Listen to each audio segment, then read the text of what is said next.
the ballers are still kind of licking their wounds from, you know, what we disclosed last week. Mick West and his nonsense standard refraction.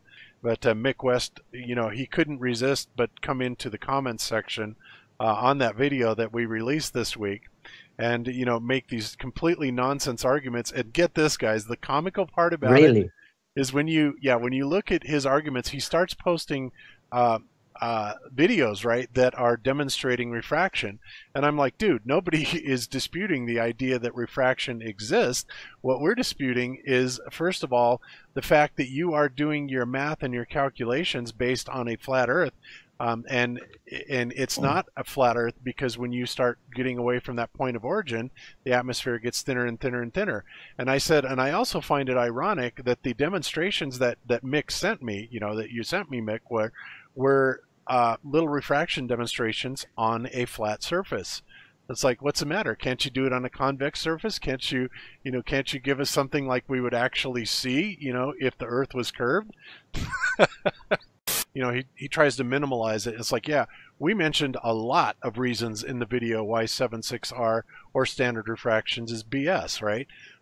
Yeah. But he never, of course, not once does he ever address the fact that, you know, as you go away from that target, that the Earth is dropping away from that laser beam, and therefore, you know, it demands then that the atmosphere becomes thinner and thinner and thinner the further that you look out. And that is exactly the opposite of what they're saying, you know, when they say that the refraction's happening because you're looking through this ever-increasing dense atmosphere. Now, in a flat Earth model, that's absolutely true.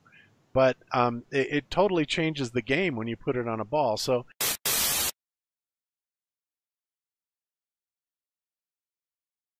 you can conclude this point by saying that you've accepted that it was based on an assumption. Do you still maintain that position? Well, it's the standard model of the Sorry, world. the standard model has no scientific backing. It is an assumption, correct? Well, it's the standard model. Sorry, the standard model has no scientific evidence. You only assume a value of R. Correct, Mick? For crying out loud, man. Yeah. Right. Correct, Mick? For crying out loud, man. Yeah. Right.